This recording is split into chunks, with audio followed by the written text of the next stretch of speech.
in the first place. So friendship is the first thing. Friendship is, and you see, a lot of guys won't receive issue when they are friends. It's because, so let me give you an example. For Pascal and I, we were friends. So Pascal didn't really propose like that. He claims he did, but in women's book, it's not really proposal. We were friends. So my guard was down.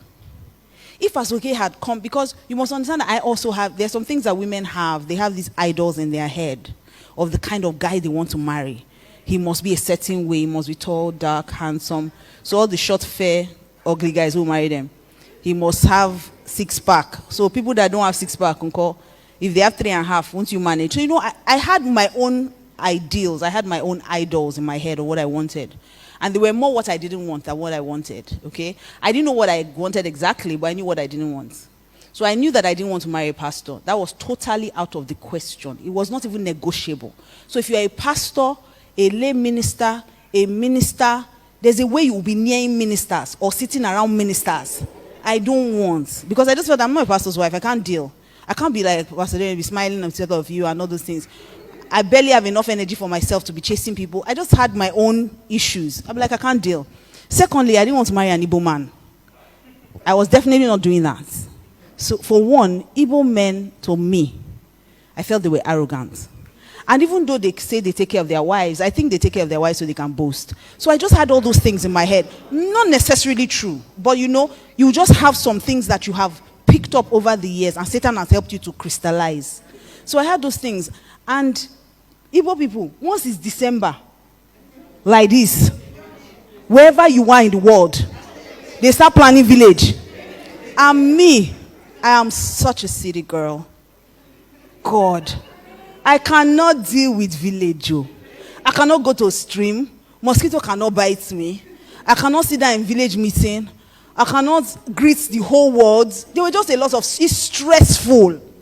And then they will go from house to house. When they come back in December, go from house to house. Let's go and greet auntie this. Let's go and greet. I'm like, I'm stressed. I don't have enough greeting to go around. I'm like, this is so stressful. August meeting, they will plan. I can't. I can't. I can't function like that. So I say I'm not marrying Igbo. Let me just marry a Yoruba boy that is not power for this. Let me just stay where I am. They bomb me in Lagos for a reason. So I had all those things. And I definitely didn't want to marry a man that was hairy. I didn't know that beard gang would reign now. That time. So I said, I'm very hairy. If you see me, I said, if I go and marry somebody that is hairy, I'm not come and born gorilla. I can't deal. I cannot deal. Then I want to bath my baby, I will be opening the hair to look for where to. I said, no, I can't do this. I honestly can't do this for myself. I said, tell yourself the truth. Your hairiness is enough. Your children will be fine. See, it's makeup that's making me that not. My hair used to join here. We now use eyebrow, all these things. So I said, no, I can't do this. I honestly can't do this to my children. And really, if you see my son, David has a beard. He was telling me the other day, say, mommy, see my beard is coming. I said, my brother, you're 5 years old. You better tell that beard to be going up. So I knew I didn't want that. I didn't want a man that was hairy. And I didn't want a man that was fair. Pascal used to be very fair. It's not now that Nigerian son has dealt with him. But when I met him, he was very yellow. He was a yellow Igbo boy. So I just knew that, this can't work. So he didn't come to me and say, oh, I like you. I want to have something. No, if he did, the sword that I used to cut him, I kept it somewhere. I held my nail. So there was no way, if he had come that way, that I would have ever been, my guard would have been so up, I wouldn't have agreed. And I was even in a relationship. So there was no way I would have even said anything to him if he had brought that leg. So he came as a friend. And the first couple of times we talked about the relationship I was in. He kept talking to me about it. Are you sure you're in love with this guy? Are you sure? I thought the pastor was giving me counsel. Actually, the pastor was finding information for himself. Of course, that's not really how it happened, but a lot of things go wrong when people have all those. And because I have all those idols, I knew that if this guy had come like he wants to marry, there's no way I would have married this guy. There's no way. So he came as a friend, and God helped me to relax because every single thing I did not want, ta-da, is right here. And I thank God that he came as a friend, because if not, I would have missed, because you will hold on to those things you believe. I don't want to marry from this place. I don't want, hey, me, I can't even marry soldier. God forbid. Do you know whether it's the soldier that will be a soldier of the Lord that will carry you about? There's a way God can work these things. So, being friends helped us. From the beginning, I let my guard down. He knew, it was so interesting that as being my friend, he knew more about me than the person that I was engaged to. Because we started that relationship on, I want to marry you. And I looked at it, okay, favor me, Yoruba boy, doctor. The cuckoo said I cannot give birth. Difference is I just analyzed the thing. 1 + 1 = 2. So this works for me. Born again Christian, loves the Lord. Let's be moving.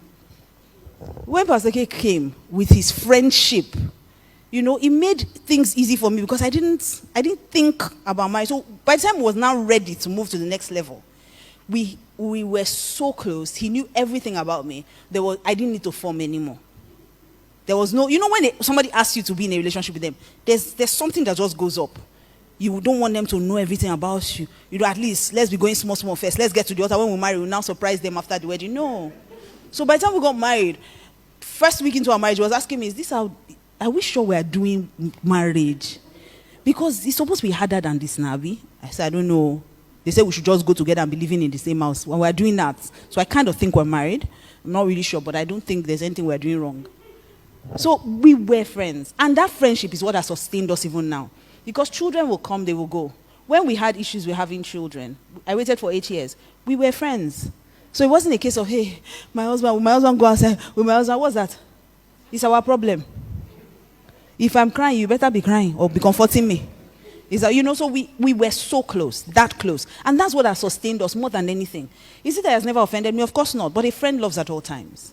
When someone is your friend, it's easy to forgive them. When someone is your friend, you get along. When someone is your friend, there's nothing you won't do for them. If there are things that you're in a relationship now, there are things, or you're married, there are things that your husband is doing to you. It's not half what some of your friends have been doing to you since, but they are still in your life.